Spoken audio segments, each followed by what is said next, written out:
India கூட்டணி கட்சிகளின் ஆலோசனை கூட்டத்தில் பங்கேற்க சென்னையிலிருந்து விமானம் மூலம் தமிழ்நாடு முதலமைச்சர் மு.க.ஸ்டாலின் டெல்லி புறப்பட்டார்.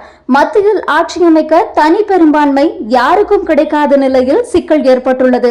இந்தியா கூட்டணி 234 தொகுதிகளில் வெற்றி பெற்றுள்ளது. இந்நிலையில் ஆட்சி அமைக்க கூடுதலாக 38 இடங்கள் தேவைப்படும் நிலையில் ஆலோசனை. தனி பெரும்பான்மைக்கு தேவையான இடங்கள் 272. இந்நிலையில் பிற கட்சிகளுடன் ஆதரவை பெறுவது அடுத்த கட்ட நகர்வு குறித்து ஆலோசிக்க இந்தியா கூட்டணி ஆலோசிக்க உள்ளது. இந்த கூட்டத்தில் காங்கிரஸ் தலைவர் மல்லிகார்ஜுனா கார்கே, காங்கிரஸ் எம்பி ராகுல் காந்தி, சோனியா காந்தி, முக்கிய கூட்டணி கட்சிகளின் தலைவர்களான சரத்பவார், உத்தவ் தாக்கரே, அகிலேஷ் யாதவ், தேஜஸ்வி யாதவ், பகத்சிங் மான்சிங் உள்ளிட்ட தலைவர்கள் பங்கேற்க உள்ளனர்.